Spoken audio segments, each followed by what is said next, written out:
पांचरात्र शास्त्रों में दुर्गा, डॉक्टर अरुपम सान्याल।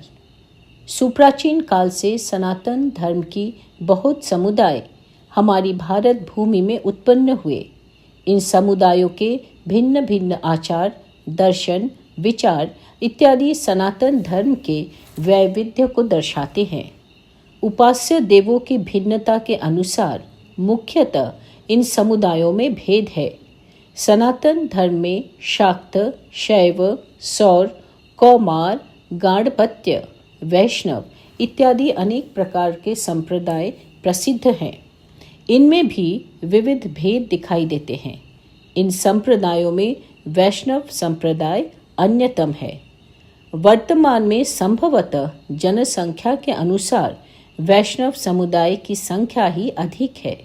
वैष्णव संप्रदाय की विविध शाखा उपशाखाएं विविध कालखंड में उत्पन्न हुई। विभिन्न सिद्ध महात्मा इन संप्रदायों के प्रवर्तक हैं। श्री रामानंद, श्री रामानुज, श्री कृष्ण चैतन्य, निम्बार्क, वल्लभ, राधा वल्लभ इत्यादि अनेक सिद्ध पुरुषों ने अपनी तप शक्ति इत्यादि के द्वारा जनता का कल्याण किया है। वैष्णवों के दर्शन शास्त्र भी विविध प्रकार के हैं।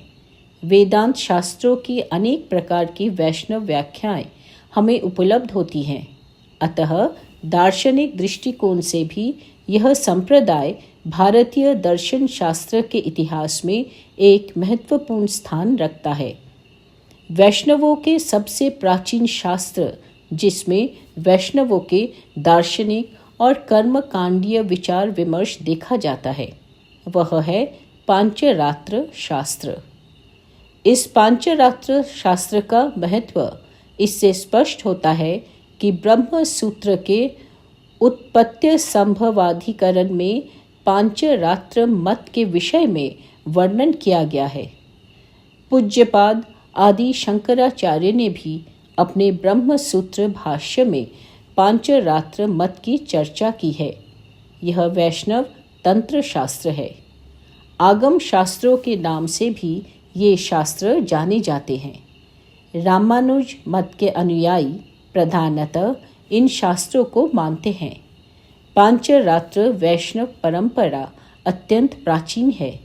इस संप्रदाय के अस्तित्व का प्रमाण हमें ईसा की प्रथम शताब्दी से ही पूरा तात्विक अवशेषों से ज्ञात होता है।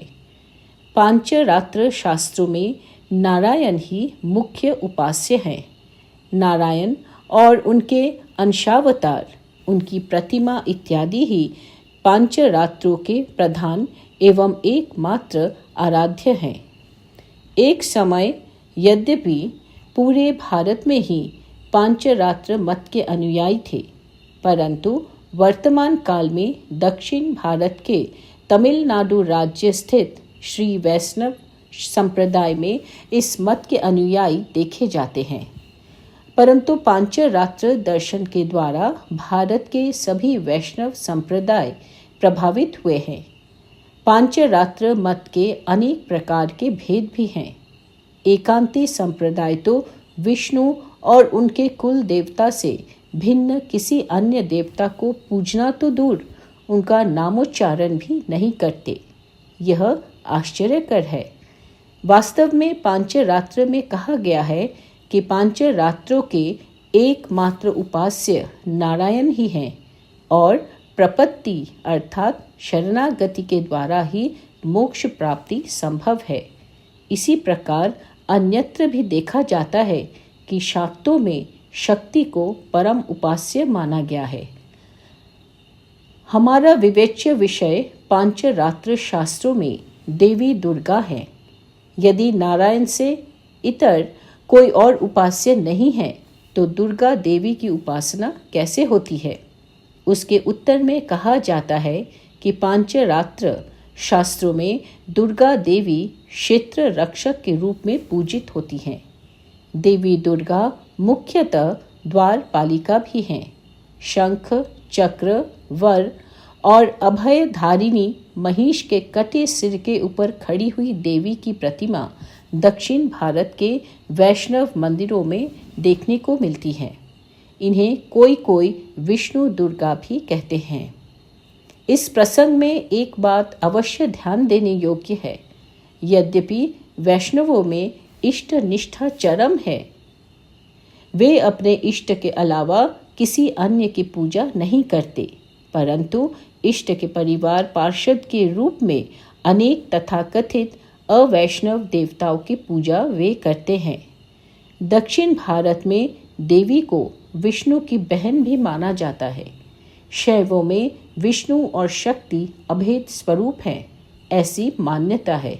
अतः अभेदत्व के विषय में जनमानस में अवधारणा है, परंतु एकांती वैष्णवों में जो नारायण के प्रति एकांतिकी निष्ठा है, उससे वे अन्य देवताओं की उपासना नहीं करते। वस्तुतः यह एकांती संप्रदाय अभी वहाँ प्रबल है। वर्तमान वैष्णव शास्त्रों में यद्यपि मुख्यतः नारायण और उनके पार्षदों का वर्णन मिलता है, परंतु प्राचीन कुछ वैष्णव शास्त्रों की मूर्ति प्रतिष्ठा इत्यादि भाग में विष्णु पार्षदों के अलावा शैव और शाक्त देवी देवों के मूर्ति निर्माण का प्रसंग हम देख सकते हैं। उससे प्रमाणित होता है कि एकांती मत से भिन्न अन्य मतनानुयायियों में इन देवी देवताओं की पूजा होती है। हयशीर्ष पांचरात्र शास्त्र नामक वैष्णव आगम शास्त्र के 30वें अध्याय में देवी गौरी और शक्ति के स्वरूपों का वर्णन किया गया है। उस अध्याय में दशभुजा महिषासुर मर्दिनी चंडिका की प्रतिमा का भी वर्णन है। न केवल यही, वर्तमान में पूर्व भारत में जो वैष्णवीय मत में दुर्गा पूजा इत्यादि होती है, वहाँ सामीश भोजन देवी को अर्पित नहीं किया जाता, परंतु पांचरात्र शास्त्र जैसे वैष्णव पारम्य और वैष्णवाचार के विषय में प्रमाणभूत शास्त्रों में इस विषय में निषेध नहीं दिखता। परम संहिता और सनत कुमार संहिता नामक पांचरात्र आगम शास्त्रीय ग्रंथों में तिथि याग का वर्णन मिलता है। वहाँ किस तिथि में कौन से देवता की पूजा करनी चाहिए, उसकी एक सूची प्राप्त होती है। उनमें देवी दुर्गा की पूजा नवमी तिथि को रक्त पुष्प से और आमिष वस्तुओं से करने का विधान है। ग्रह निग्रह और शत्रु निग्रह नामक कर्मों में भी नारायणी भगवती महामाया की पूजा की जाती है। यह तो स्पष्ट है कि पांचरात्र मत अत्यंत प्राचीन है। गुप्त काल में राजाओं के द्वारा भी पांचरात्र मत की प्रतिष्ठा अनुमेय है। अनेक पांचरात्र मतनानुयायी आचार्य गुप्त काल में राजा महाराजाओं के गुरु रूप में प्रतिष्ठित थे। इसीलिए पांचरात्र मत में क्षत्रियों की आराध्या शक्ति स्वरूपिणी भगवती दुर्गा की रक्त पुष्प इत्यादि क्षत्रिय तेज से परिपूर्ण ओजस्वी रूप से पूजित होने का विधान है। पांचरात्र संहिताओं में देवी का वर्णन रक्षणकारिणी शक्ति के रूप में किया गया है। सनत कुमार संहिता में दुर्गा याग का वर्णन प्राप्त होता है। दुर्गालय अर्थात देवी दुर्गा के लिए पृथक मंदिर का निर्माण भी इस संहिता में कहा गया है। ग्रामों में भी दुर्गा मंदिर निर्माण का उल्लेख मिलता है। कहा गया है कि देवी दुर्गा की प्रतिमा को शंख, चक्र, शूल, पाश, अंकुश और धनुर्बाण से युक्त अष्टभुजी श्याम वर्ण स्वरूप में निर्मित करना चाहिए। यहाँ देवी को जया, विजया, पूर्ण और पुष्कला समेत दर्शाने का निर्देश है और देवी आर्या के नाम से परिचित हैं। इससे हमें महाभारत में अर्जुन कृत देवी स्तोत्र में आर्या नाम से उनके संबोधन का स्मरण होता है।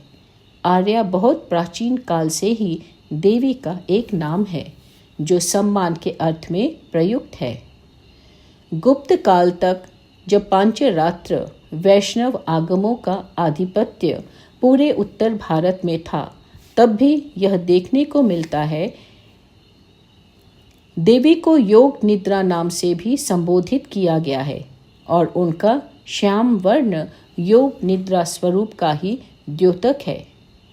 हरिवंश में प्रथम हम नारायण के साथ योग निद्रा का संबंध देखते हैं। कृष्ण कथा के प्रारंभ से ही देवी के साथ भगवान विष्णु का योग देखते हैं। वराह मिहिर के बृहद संहिता में भी हली चक्री और एकान्नशा के रूप में देवी का वर्णन किया गया है। इन तीन देवताओं की पूजा हम आज जगन्नाथपुरी में देख सकते हैं। पांचरात्र शास्त्रों में एकान्नशा के भी सामीश भोजन, रक्त पुष्प इत्यादि शाक्ताचार से पूजा के अनेक प्रसंग हमें प्राप्त होते हैं। पद्मोद्भव संहिता में नृसिंह और देवी दुर्गा को एक ही साथ एक मंत्र के द्वारा ग्रह बाधा निवारण के लिए आवाहन किया गया है। सनत कुमार संहिता में अपराजिता विद्या, जो वैष्णवी और दुर्गा दोनों प्रकार की हैं, ऐसा कहा गया है। यह मंत्र विद्या वस्तुतः नारायण मंत्रोपासक के लिए ही है, जो आपदाओं से रक्षा करती है।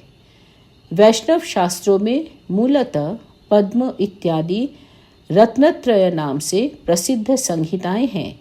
उनमें देवी का वर्णन नहीं मिलता है। वैष्णव पांचरात्र शास्त्रों में देवी दुर्गा की प्रतिमा, उनके लिए पृथक मंदिर के निर्देश हमें मिलते हैं, परंतु मूल उपास्य मूर्ति वह नहीं है। परंतु विष्णु भगिनी आर्या दुर्गा भगवती वैष्णव जनों के द्वारा संकट निवारिणी शत्रुनाशिनी के रूप में परिचित थीं। यह निस्संदेह कहा जा सकता है। अंत में यही कहा जा सकता है कि भारतीय संप्रदायों में यद्यपि विभिन्नता है, परंतु इन आचार और विभिन्नताओं में भी एक सूत्रता हमें देखने को मिलती है, जो हमारे सनातन धर्म की एकता को सूचित करता है।